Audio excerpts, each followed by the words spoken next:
Welcome to the Successful Nonprofits Podcast, where each episode brings you interviews and ideas from nonprofit leaders. Welcome to the Successful Nonprofits Podcast. I'm your host, Dolph Goldenberg, with our guest, Rob Acton, to have a conversation about high-impact strategies to boost board performance. Now, this is another conversation that we are recording at Board Source's Board Leadership Forum in Seattle. And when we actually talk with Rob, we're going to touch bases with him about how the first day of the conference has gone, because we are recording near sunset on the first day of the conference. Now, I was really excited when I realized that I was going to have the opportunity to talk to Rob. And it's for many reasons, but the first is his topic. And so, kind of like him, I spend a lot of time working with boards and building boards. And one of the things that I have found is that a lot of boards, and by the way, we know this both anecdotally and statistically, a lot of boards are pretty mediocre. And we know it anecdotally because we have served on boards, or we have consulted with boards, or we've been the executive director or a staff person working with boards. And we know it statistically as well, whether that's through Board Source's leading intent report or some other report that we might see. And one of the things that I often think about when I think about mediocre boards is it is kind of like Jell-O. When I was a kid, like 6, 7 years old, I used to be fascinated by making Jell-O, because I would take this cup of boiling hot water and I would mix it in with the Jell-O mix. And then I would take a cup of ice cold water and I would pour it into the boiling water. And what I would end up with was a bowl of pretty lukewarm water. And there's something about boards where we take boards that are, pretty cold. They're, sort of mediocre. And we take people who have passion for the cause, skills that they want to bring to the board. And so they're hot. They're that boiling water. And we dump them into a bowl of cold water. And what we end up with essentially is kind of like the water. Those people get, kind of sort of lukewarm as well. And so one of the things that I loved about the possibility of talking to Rob was the ability to talk about how we can keep boards hot and on fire. Because we know that when we go out and recruit board members, if those board members join a board that is hot and is on fire, their passion and their commitment is likely to be significantly higher. And so, again, I am thrilled to have Rob with us. He is without a doubt an expert in board recruitment, board development, and strategy. Currently, Rob Acton is the principal and founder of Cause Strategy Partners, and they provide strategic counsel and board placement to Fortune 500 companies, foundations, and nonprofits with a focus on board and executive leadership. In addition to that, he's seen the other side of it because he's been an executive director. And just looking at where he's been in ED, I have a sense that his politics and my politics are remarkably similar. So he was the executive director of the Taproot Foundation in New York and the executive director of the Cabrini Green Legal Aid Society in Chicago. So without further ado, let's play the music and welcome Rob Acton. The energy, the faith, the devotion which we bring to this endeavor will light our country and all who serve it. And the glow from that fire can truly light the world. Welcome to the podcast, Rob. Thank you. It's great to be here, Dolphin. The room, I don't know if your listeners know, you're in a massive ballroom at the top of the Sheraton in Seattle. So well done. Well, I have to tell you, it was a promotion. I was expecting to be in a closet. And since I've been here almost all day, it's kind of nice to be in this really nice setting. So how was the first day of the conference gone for you? It's been great. The Board Source Leadership Forum is one of my must-attend conferences. Used to be annually, now biannually. In part because I guess I'm a governance junkie, and so these are my people talking about my favorite subjects. But also, it's a good dose of inspiration. I think I'm moved as much by anything as seeing folks who really want to step up, govern, guide, and lead organizations in their community. It's the highest form of volunteerism. It asks the most of busy leaders in communities, and so I'm inspired by the level of commitment, the inquiry that's happening, the questions that are being asked, and of course the expertise being demonstrated by the speakers. One of the things that I am so impressed at with this conference is I have rarely seen a conference that has such a good mix of consultants, executive director practitioners, and board leaders. So literally, at least it feels to me like it's almost a third. Yeah, with some corporate and foundation funders thrown in, which is a nice mix. So did you attend any sessions today that really stood out to you? Well, I have attended sessions all day. I led one this morning, so that one stood out to me. It caused some, level of anxiety. No, we had a great time in our session. I think Ann Wallerstadt's call to action that kicked off the conference in the plenary session will stand out for everyone as just a powerful sort of call to action for our community around, in particular, focusing on diversity, equity, and inclusion as a core priority.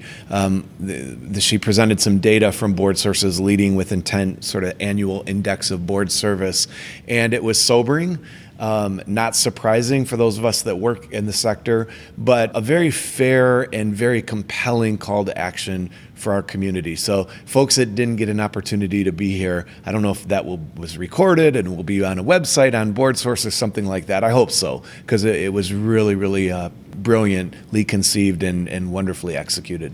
One of the things that I love about BoardSource moving this issue forward is they realized obviously several years ago that it was an issue, but they decided, as you probably know, they made the intentional decision to work on that issue internally and kind of start to move themselves in the right direction before they came out to the broader nonprofit community and said, hey, here's what everyone should be doing. I have a great deal of respect for BoardSource for doing that, but I'm also thrilled that this is the conference that's really starting to raise that issue. Yeah, absolutely.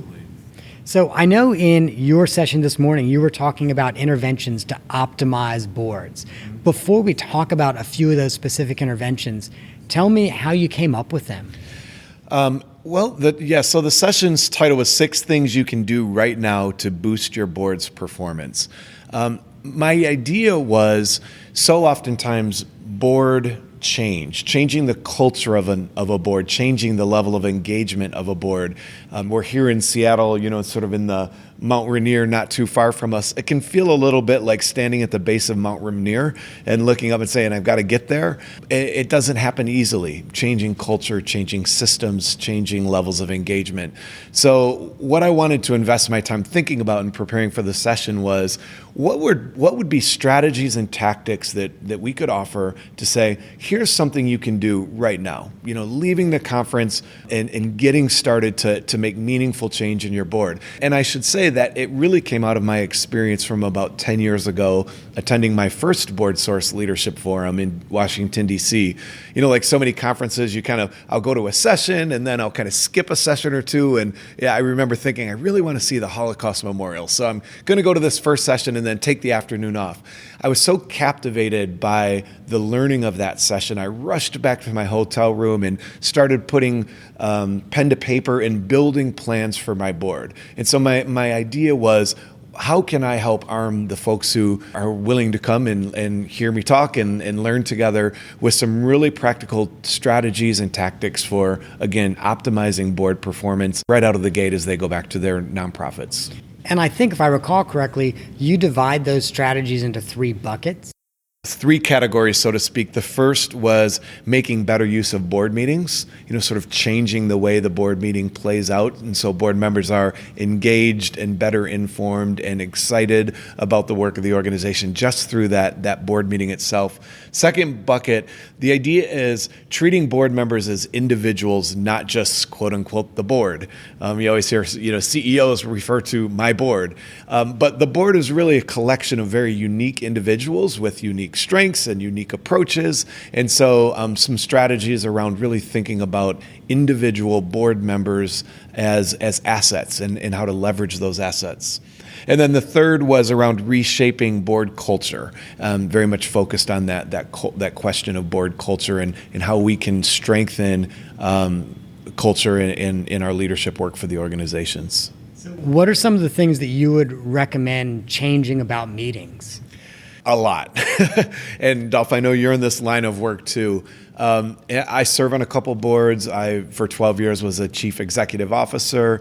As a consultant, I participate in a lot of board meetings. And I'm kind of continuously amazed that this kind of hallmark of nonprofit board service, right? The monthly or semi-annual or quarterly board meeting, they become, to use a not very progressive word, but I guess say snooze fests, right? And they're designed to be so. You look over the board meeting agenda, and every board meeting agenda is the same. We've got the open the meeting by the chair, approve the last meeting's minutes, executive director's report, and then committee report, committee report, committee report, committee report, and adjourn.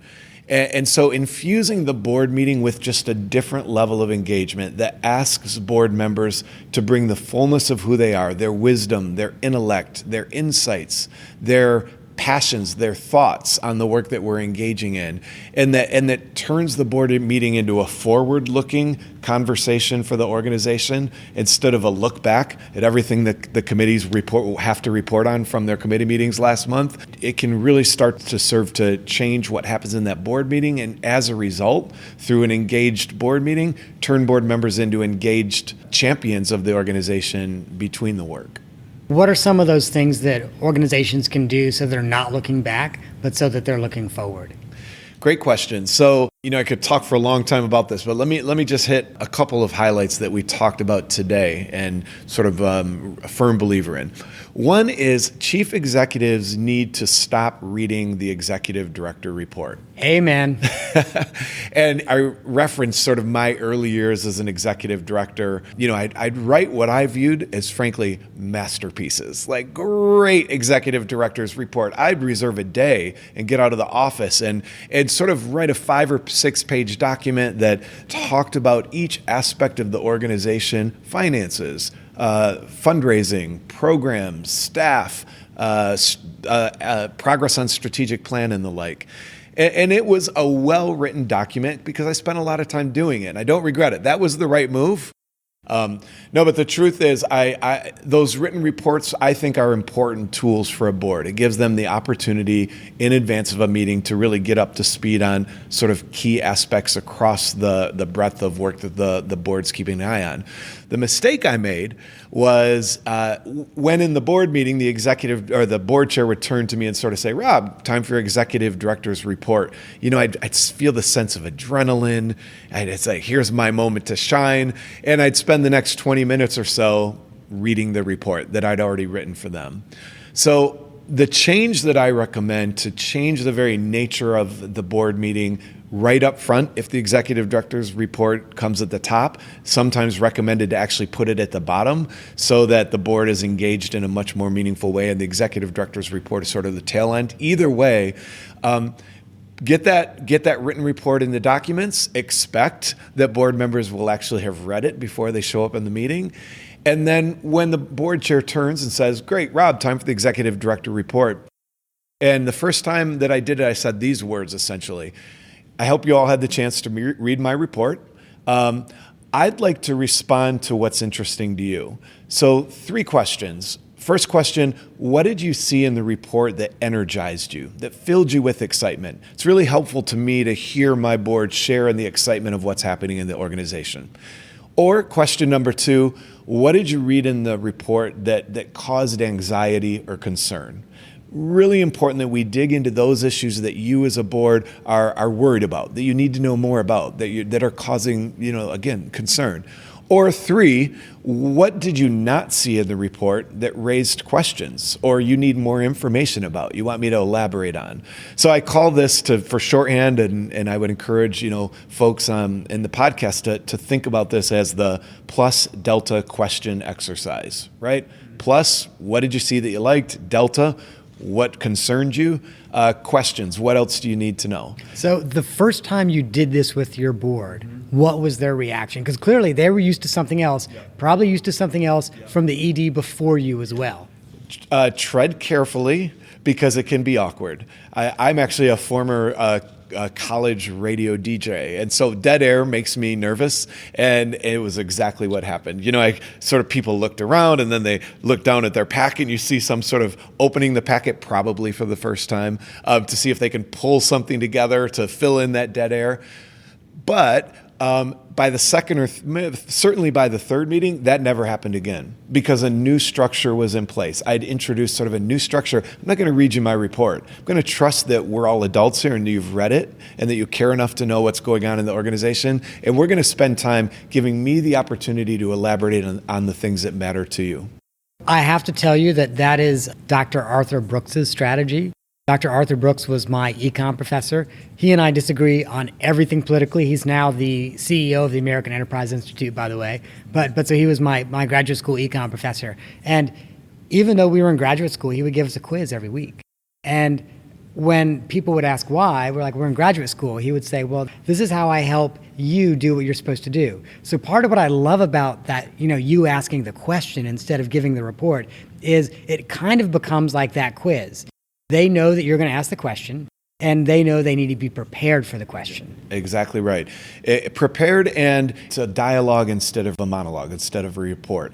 And all of the sort of principles that we talked about today and that I think should be top of mind when people prepare board meetings is think about how do we get our board member engaged in a conversation? How do we get them contributing? And so instead of listening passively to 20 minutes of the things that I think it's important for them to hear, let's spend 20 minutes talking about the things that you, board members, think are important to dialogue about in order for you to better serve your fiduciary and strategic role to the organization. But again, what I love is you're doing it in such a way that they show up prepared, as opposed to, okay, you talk to us for 20 minutes, then we'll talk to you for 2 minutes. Yep, precisely. I love that. I am undoubtedly going to steal that and use that with some clients. And I know that's why you're sharing it, so that people can do it. What's another one of the strategies you recommend? Yeah, so a second strategy, and this is not my work, it's actually the work of Richard Chait, who is attached to the board source community. And it's really kind of taken hold in the board consultant space. I think a lot of us are teaching this to boards, the power of generative questions. The power of integrating into a board agenda, usually at the top of the agenda, a brief period of time, maybe 10 or 15 minutes, to have the board reflect on, again, what he calls generative questions. Questions designed to generate conversation, but not meaningless conversation. In fact, really different, meaningful conversation. He distinguishes generative questions from strategic questions. Strategic questions are what the board will spend most of the time on, like looking at the strategy of the organization, making sure this ship is headed in the right direction, figuring out what course corrections need to be made, and the like. Generative questions actually don't relate to strategy. They're much more values-oriented. What are the things we believe about ourselves? Who are we as an organization? They help make sense for board members of the why, not the what, not the how, but the why questions. And they oftentimes are usually, there's no decision to be made. We're going to spend time discussing that, and we're going to say, that was a fantastic discussion. Now let's move on to the next agenda item. So I gave a couple of examples, and these are examples I've used with boards over the years, and I have to tell you, at the top of the meeting, they have the power to transform the level of engagement the board members bring to that meeting, again, at the very beginning. And so you've transformed what's likely to happen in the boardroom thereafter. A couple of examples. Imagine starting off a board meeting, board chair calls the meeting to order, approves the minutes, and then says, great, you saw on the agenda the question that we're going to ask everyone to reflect on today. Let's go. Questions like, what word in our mission statement means the most to you and why? Or conversely, a question like, what word doesn't appear in our mission statement but should? Think about that, right? That the board starts just talking about these values or these meaningful words that bring purpose to the work of our organization. On what list would we currently rank number one? On what list would we like to rank number one? Another great generative question. I could go on and on. I'll give one last. What 3 words best describe our organization? Let's go around. To my right, Joe, would you start? And let's work our way around the room. These are the kind of conversations that you want your board to engage in, talking about the why, the who we are, those values-based conversations. And again, it transforms the level of energy, enthusiasm, and participation of board members right at the get-go. So about how much time at the top of the board meeting do you think should be allocated to that? The recommendation is that you do it at the top, and it can't go on forever because board members are board members. They're busy, they're sort of business oriented. They want to get to the work of the board. So have it in the agenda. I would actually write out the question. And I would say in a 2-hour meeting, you're talking about probably 10 to 15 minutes at most. In a 3-hour meeting, easily 15 minutes would be appropriate. Part of it informed by the size of the board. So if you're a board of 5, it's a much shorter period of time than a board of 40. But long enough to get meaningful engagement from most of the board members, but not too long, and making sure that it doesn't drag out so that they start to wonder, where are we headed here? How do you set the boundaries around that? And so, for example, if you were to say what word should be in our mission, how do you keep a fence around it so suddenly now there's not a conversation about, hey, do we want to change our mission?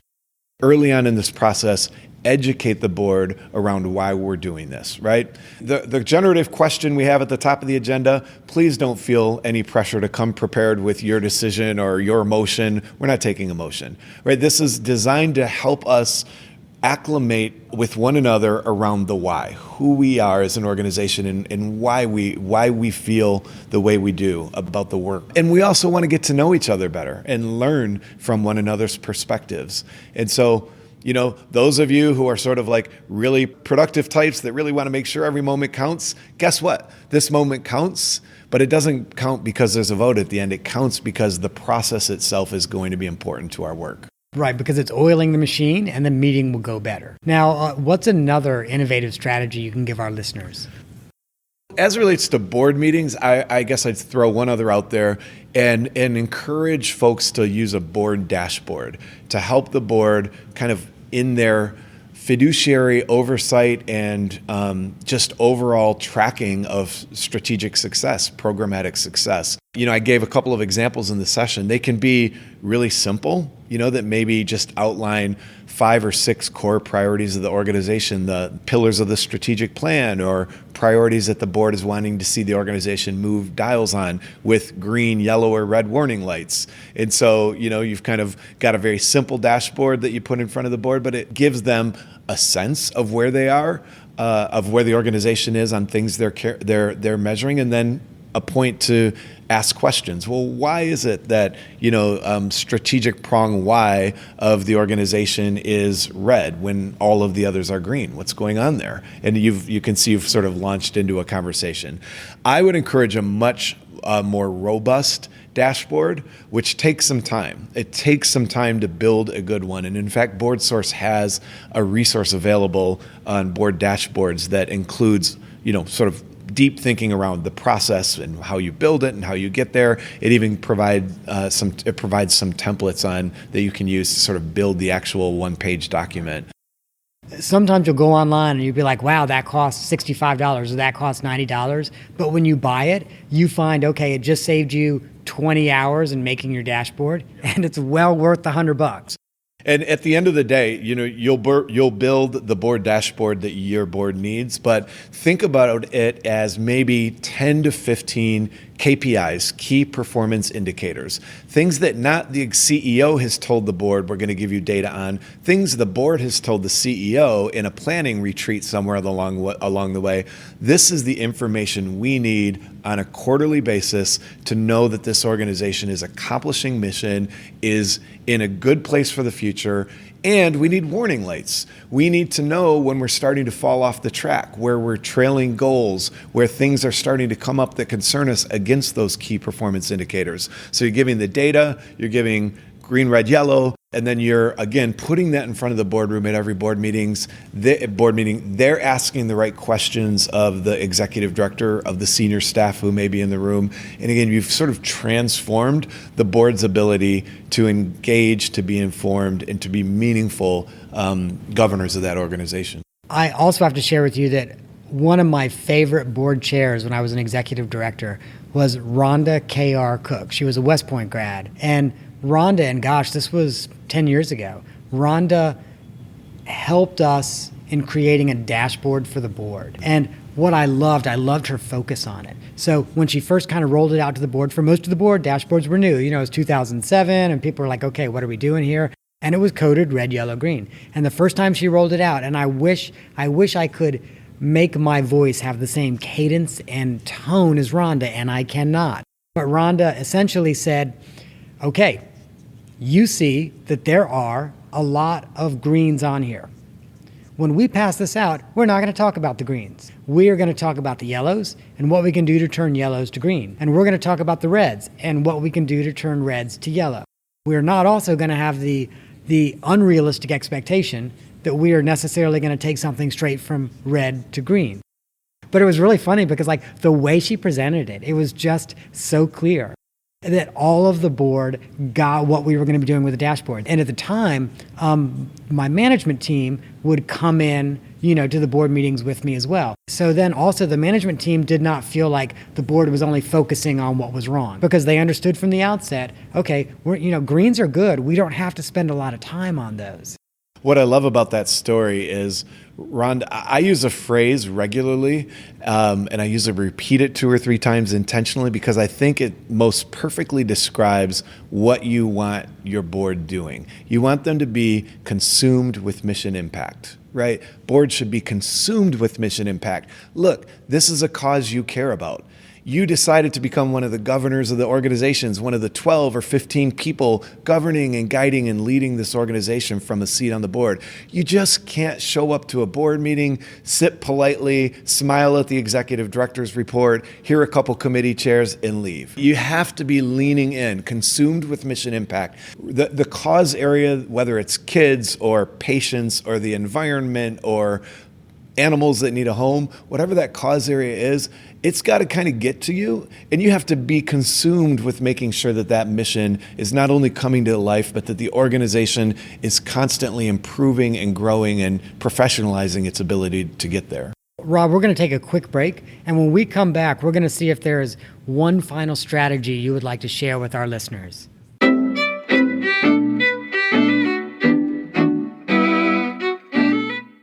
The Successful Nonprofits podcast is produced by the Goldenberg Group as part of our mission to provide board development, strategic planning, and interim leadership to help nonprofits thrive in a competitive environment. You can check us out at goldenberggroup.com.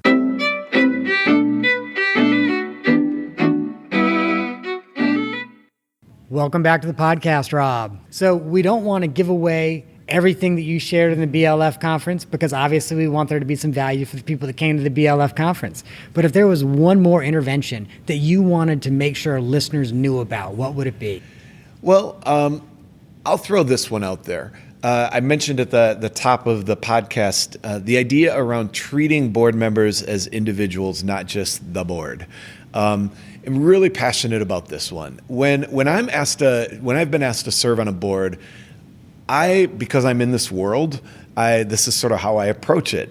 I want to know why me? What's the unique value or characteristic or skill set or network that I might bring to this organization, and how is that a good fit with not just the organization generally, but specifically where you are as a board, where you are as an organization, what are you trying to accomplish, and why me?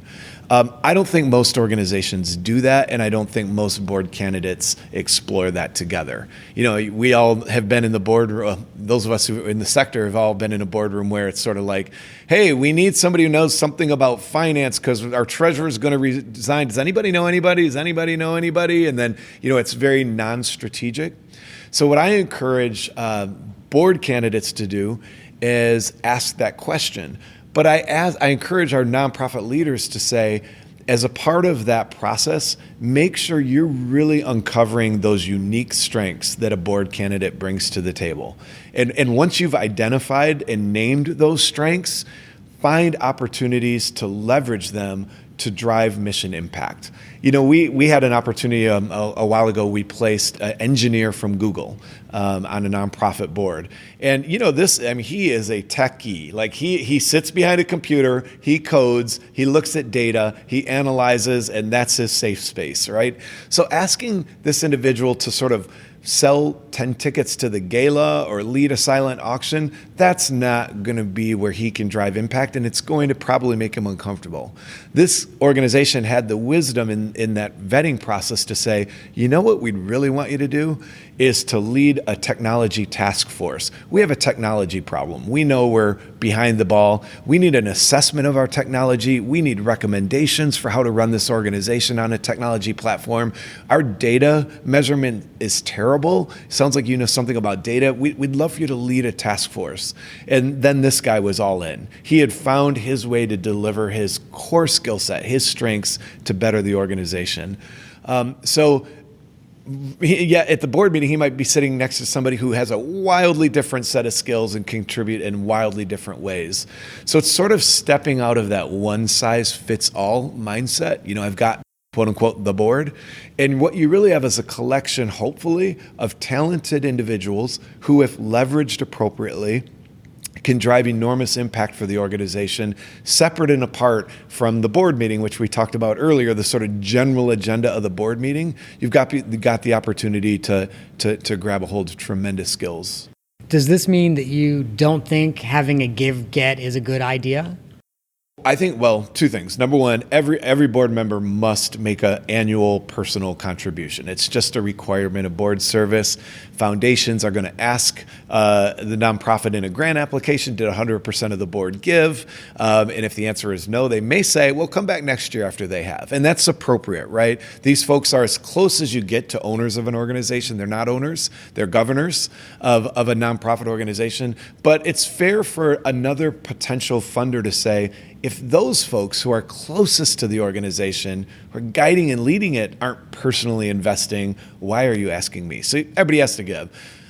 In terms of a give-get, I would say everyone has to fundraise, but I think each organization is in a unique situation when it comes to what their expectations can be for board members, right? So whereas a museum or hospital may be able to set a $100,000 give-get expectation, another maybe it's more like $1,000, and another may say we don't want any minimum give-get expectation because we want a cross-section of representation on our board from folks that we might serve in the community, senior executives at a company based in our community, and everywhere in between. So it's pretty situational, but two things are really clear to me. Every board member must make an annual personal contribution that's meaningful to them.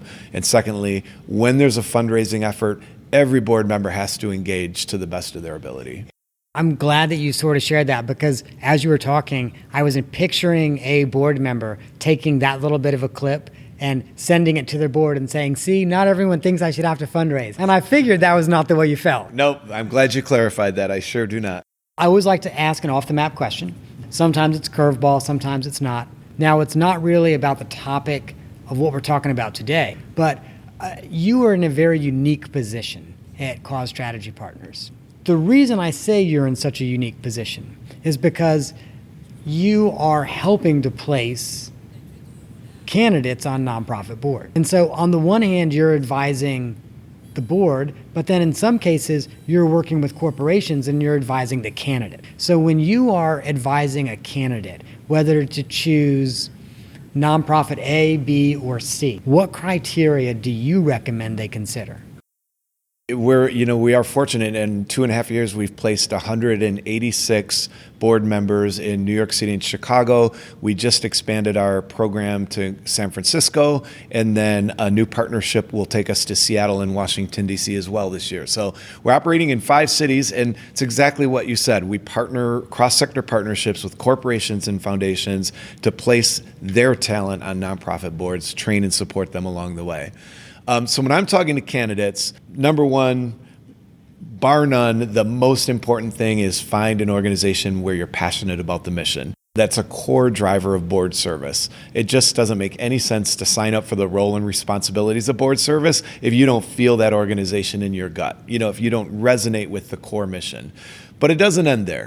To me, that's question number one. Question number two is, what are the expectations for board service, and am I prepared to meet them, right? So you've got financial expectations, you've got number of meetings, length of meetings, when meetings are held, What does the commitment look like to be a volunteer in the programmatic work? Every organization has its own set of role and responsibilities. Look at them and make a determination whether or not you're willing to accept them.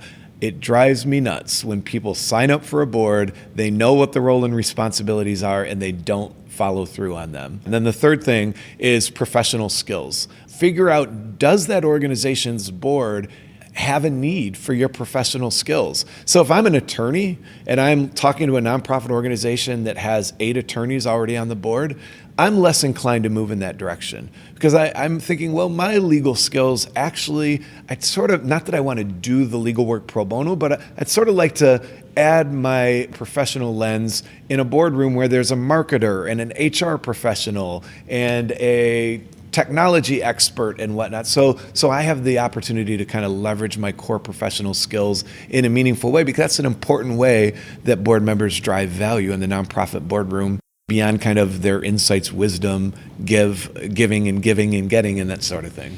So I want to come back to your item number 2, which is asking the board member to take a serious look at what's expected of them and then asking themselves whether or not they can do it. The reason I want to come back to that is Dolph Goldenberg today always thinks that he will have more time in the future and also have better time management. And then when the future actually comes, Dolph Goldenberg doesn't have more time and does not have any better time management than he currently has. Yeah. So how do you help prospective board members think through really how much time they've got? We first of all set a very clear expectation. We call it the board leader way, but we have a very clear expectation that board service is an in-person activity. You've got to be at board meetings. If on the rare instance you can't be at a board meeting, you're dialing in from London where work is taking you, even if it meant getting up at 4 a.m. It's a commitment you need to stick to and you need to be present. It's an in-person activity. You'll be serving on a committee. You'll be attending a couple events a year. You need to prepare for those board meetings. So part of it is expectation setting and sort of say, in general, boards, a solid board service is probably going to take about 6 to 8 hours a month. You need to weigh that before you sign up. But once you're elected, that's your commitment and you need to follow through. I got to be honest, Dolph, I know you're a busy guy. I'm a busy guy. Everyone's very busy. I think we're all stretched beyond our capacity every single day, right? So part of this is recognizing that this is now a priority of mine. I'm doing this because it's one of my family's priority, job's priority, house of worship is a priority, and this is now a priority. And so I don't have a lot of tolerance for, though I don't have time. Well, none of us have time, right? But you made this commitment because you cared, because you were passionate. You said you'd follow through. So doggone it, follow through at least through the end of your term, and then you don't have to re-up for your term. But you made a commitment, follow through.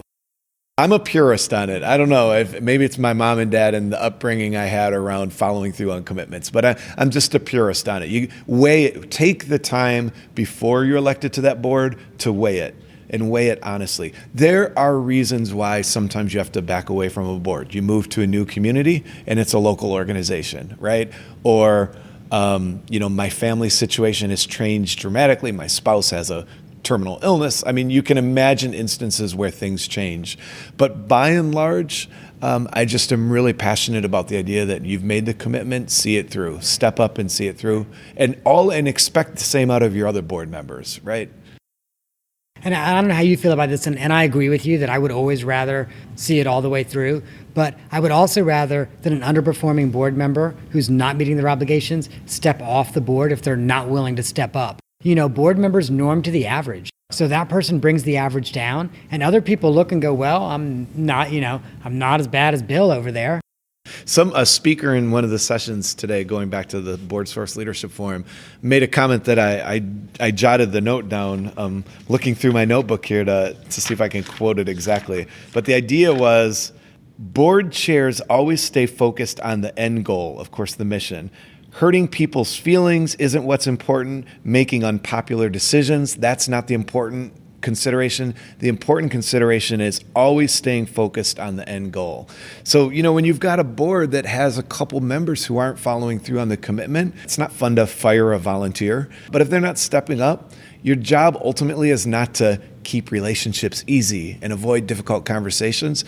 Your job is to keep the mission, the end goal in mind. And that, to me, dictates a leadership move by the board chair to have an honest conversation. They're not going to step off themselves. So to help usher them off gracefully, because we need organizations that are governed by dedicated, committed folks who are really shoulder to shoulder on achieving this mission.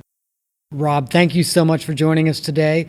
I have got a great takeaway. I knew I would walk away with 2 or 3 good takeaways, but for me, the top one is, and I can use this as a consultant, and executive directors and board chairs can use it as well, that is to don't treat a board as a single entity, but to treat a board as a group of board members. So thank you. That was phenomenal.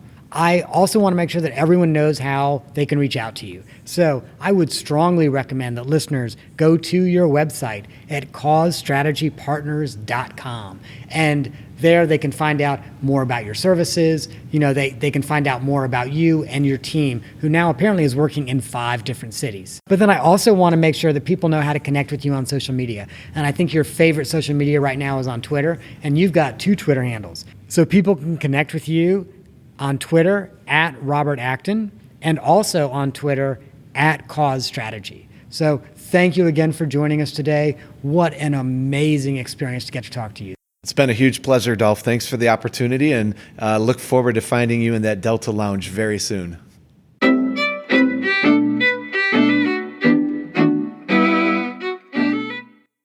Once again, be certain to visit successfulnonprofits.com to get all of Rob's contact information from our show notes.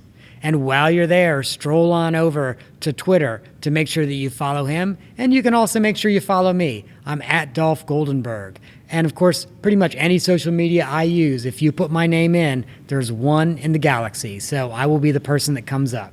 Thanks so much for joining us. That is our show for the week. I hope that you have gained some insight that will help your nonprofit thrive in a competitive environment. I am not an accountant or attorney, and neither I nor the Goldenberg Group provide tax, legal, or accounting advice. This material has been provided for informational purposes only, is not intended to provide, and should not be relied on for tax, legal, or accounting advice. Always consult a qualified, licensed professional about such matters.